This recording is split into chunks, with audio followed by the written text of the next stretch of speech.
Bem-aventurado o homem que não anda no conselho dos ímpios, não se detém no caminho dos pecadores, nem se assenta na roda dos escarnecedores. Antes, o seu prazer está na lei do Senhor, e na sua lei medita de dia e de noite. Salmo 1, verso 1 e o verso 2. Seja bem-vindo, amigo, a mais uma manhã aqui estudarmos um capítulo da Palavra de Deus. Estamos desafiados desse ano de 2021, já indo para o ano de 2022, estudarmos e continuarmos estudando um capítulo da Palavra de Deus a cada dia. É o nosso primeiro compromisso, é a nossa primeira responsabilidade, alimenta a nossa alma, somos fortalecidos, demonstramos dependência do Pai. E nesse momento nós estamos aqui de fato para cumprir a nossa primeira responsabilidade. Convido você nesse momento a refletir mais uma vez nas palavras do salmista Davi. Somos abençoados pelas suas palavras, onde ele diz: bem-aventurado, feliz é o homem que não anda no conselho dos ímpios, nem se detém no caminho dos pecadores, nem se assenta na roda dos escarnecedores.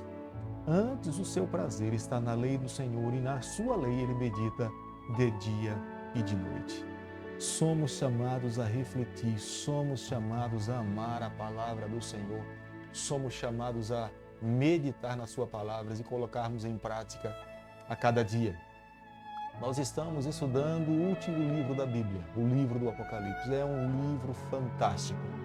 Cada capítulo, cada versículo é um ensinamento, é uma exortação para nós, nos alimenta, nos ensina o caminho que nós devemos seguir. Nós podemos ver que Deus muito em breve estará voltando aqui a essa terra para colocar um ponto final na história do pecado. Nessa manhã, quero convidar você a abrir a sua Bíblia no capítulo 3, no verso 1.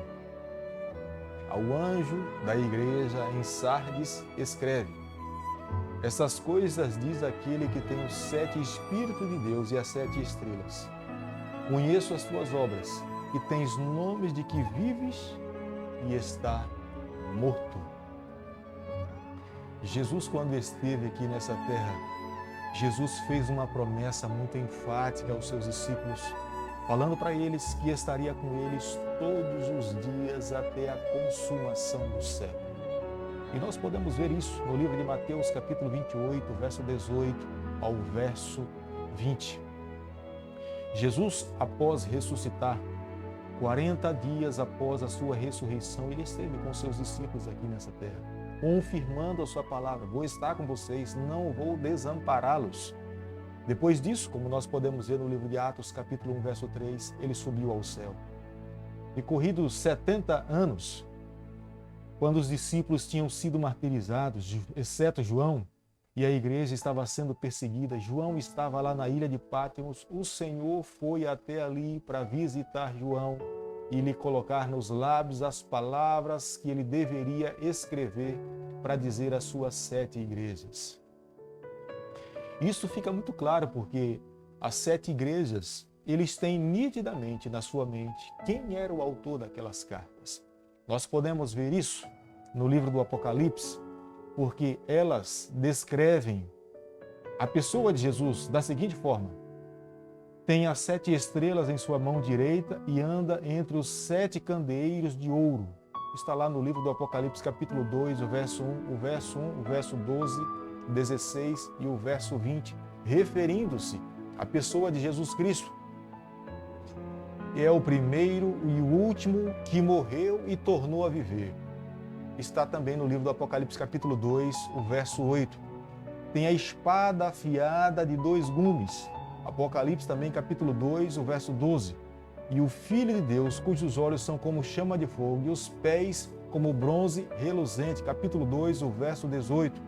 Tem os 7 Espíritos de Deus e as 7 estrelas. Capítulo 3, o verso 1. É santo e verdadeiro, que tem as chaves de Davi. Apocalipse capítulo 3, o verso 7. É o Amém, a testemunha fiel e verdadeira, o soberano da criação de Deus. Apocalipse capítulo 3, o verso 14. São dessa forma que as igrejas são identificadas ou identificam a pessoa de Jesus Cristo. e eles não tinham nenhuma dúvida de que aquela carta tinha como autoria e assinada pela pessoa do nosso Salvador Jesus Cristo. É por isso que no primeiro capítulo falei para você, o centro, o âmago do livro do Apocalipse é a pessoa de Jesus Cristo. Ele é o personagem central. Nós estaremos estudando desde o primeiro capítulo até o último capítulo. Todos os capítulos estão falando a respeito da pessoa de Jesus Cristo. Nesse momento, como nós estudamos no capítulo 3, no verso 1, a mensagem está voltada para a igreja de Sardes, que representa o período profético de 1517 a 1798 depois de Cristo. Jesus declarou a respeito dessa igreja: conheço as tuas obras, que tens nome de que está vivo, mas está morto, como nós vimos aqui no verso 1. A igreja de Sardes permanecia de pé, mas permitiu que a apostasia entrasse no meio dessa igreja. A sua fé estava morta, os seus princípios bíblicos foram lançados por terra. Os irmãos daquela igreja já não mais estudavam a palavra de Deus. Os irmãos daquela igreja viviam o seu bel prazer. O conceito que existia naquele período era: o que importa é ser feliz. Se eu estou feliz, eu não preciso me incomodar com o que a palavra de Deus está dizendo para mim. E o Senhor está dizendo aqui para aquela igreja: vocês pensam que estão vivos, mas vocês estão mortos. Vocês perderam a razão de existir como igreja, como povo de Deus, como cristãos. Perderam o sentido de ter e viver uma vida em comunidade.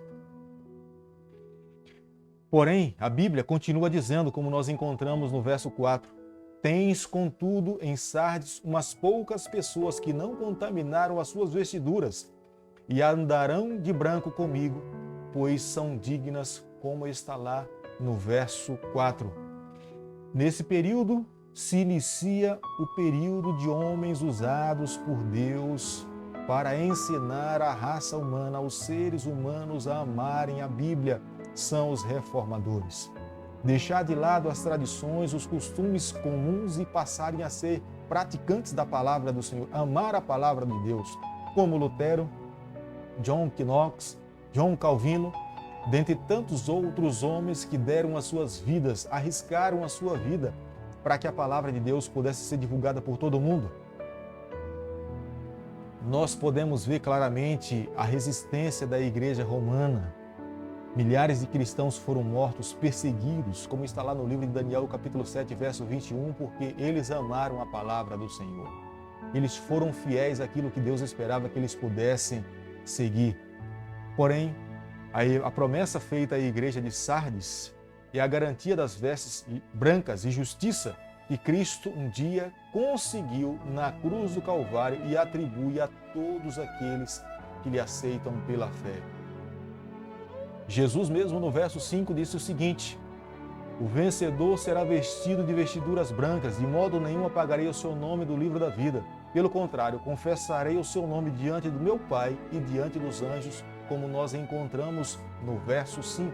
Logo a seguir, nós nos deparamos com a igreja de Filadélfia, que é a igreja que corresponde ao período de 1798, quando termina os 1260 anos proféticos de Daniel, capítulo 7, verso 25, Apocalipse, capítulo 12, verso 6, 13 e também o verso 5, até o ano de 1844, dando fim ao fim da profecia 2300 tardes de manhã, da profecia de Daniel, capítulo 8, verso 14. É o fim da supremacia papal.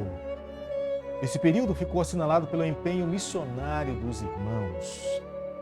Eles passaram a amar mais a palavra do Senhor. Embora não estivessem vivendo no seu ápice, mas eles passaram a ter um apreço maior pela palavra de Deus. O movimento da reforma, como acabei de falar, era um movimento ainda tímido, mas a palavra de Deus estava sendo conduzida adiante. Nesse período surgiram algumas sociedades bíblicas na Inglaterra, no ano de 1804, e depois na América do Norte, em 1816. É o período que marca também alguns sinais do livro de Mateus, capítulo 24, verso 19. No sol, na lua E nós podemos ver isso, o escurecimento do Sol e a Lua, no ano de 19/5 de 1780, e a queda das estrelas no ano de 13/11 de 1833. O nome Filadélfia quer dizer amor fraternal e nos leva à conclusão que, de fato, só o amor é que nós devemos viver a cada dia. O amor a Deus, o amor ao nosso semelhante, o amor à palavra do Senhor. E foi isso que fez a diferença na igreja de Filadélfia. Quando nós andamos em amor, o caráter de Cristo é expresso em nossa vida. Quando nós nos voltamos para Deus em viver em comunhão com Ele, a nossa vida representa a pessoa que nós estamos andando ao seu lado. Quando nós amamos ao nosso próximo, nós estamos cumprindo o que Deus pede para que nós possamos viver. Finalmente, nós chegamos à última igreja. É a igreja de Laodiceia. É a igreja que corresponde do período de 1844 até a volta de Jesus Cristo. Quero falar para você nessa manhã, após esse período profético não existe outro. Nós nos encontraremos com o nosso Salvador. É claro que a Bíblia não nos apresenta uma data, não nos diz quando, mas a Bíblia nos diz que nós precisamos estar prontos para esse encontro. Conforme a profecia bíblica do período de 1844, que corresponde à profecia das 2.300 tardes e manhãs, Jesus passou do lugar santo para o lugar santíssimo. E ali ele começa agora o juízo investigativo. E ele está a passar o nome de cada pessoa. Jesus quer salvar a todos. Aqueles que o aceitaram não irão receber a condenação e que também têm vivido as suas verdades. O juízo executivo é para aqueles que não creram em Jesus, que não aceitaram o Senhor, que não se colocaram nas mãos do Mestre. Agora, nós precisamos entender uma coisa. Aqui na Bíblia, no livro do Apocalipse, no capítulo 3, quando a Bíblia está descrevendo a igreja de Laodiceia, a palavra de Deus a descreve como sendo uma igreja morna, que causa até náuseas ao Senhor. Trata-se de um povo que se considera rico e abastado, como está lá no verso 17.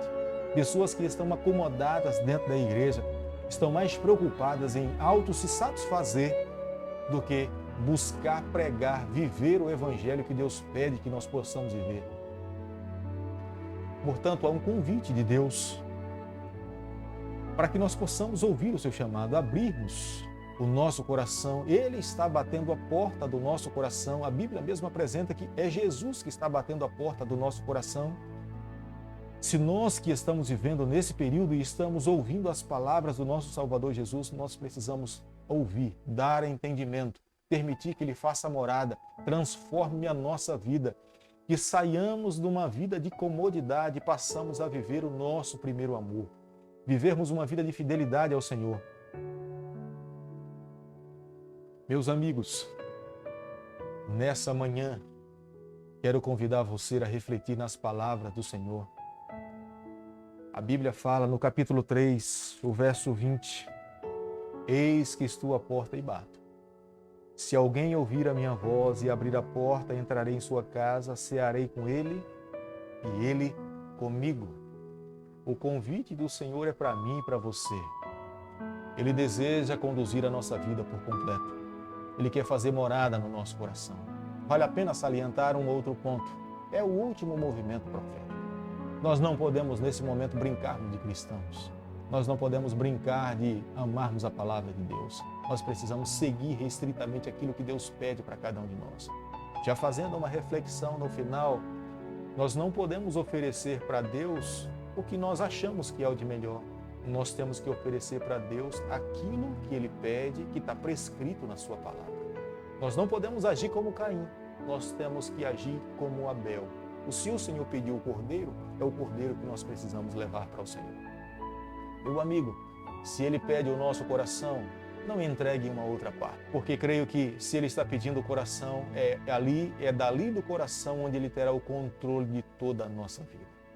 Se esse é o teu desejo nessa manhã, quero convidar você, junto comigo, a nós orarmos, para que nós possamos fazer essa entrega nesse momento por completo ao Senhor. Bondoso Deus e Pai, nessa manhã nós abrimos o nosso coração para que o Senhor possa fazer morada por completo. Conduza a nossa vida. molda o nosso ser por completo. Esteja conosco no decorrer desse dia. É o nosso pedido e a nossa oração que nós fazemos em nome de Jesus. Que o Senhor te abençoe e te guarde. Que Ele faça resplandecer o seu rosto sobre você. Que Ele tenha misericórdia de você. E sobre você, nessa manhã, Ele levante o seu rosto e conceda a paz. Em nome de Jesus.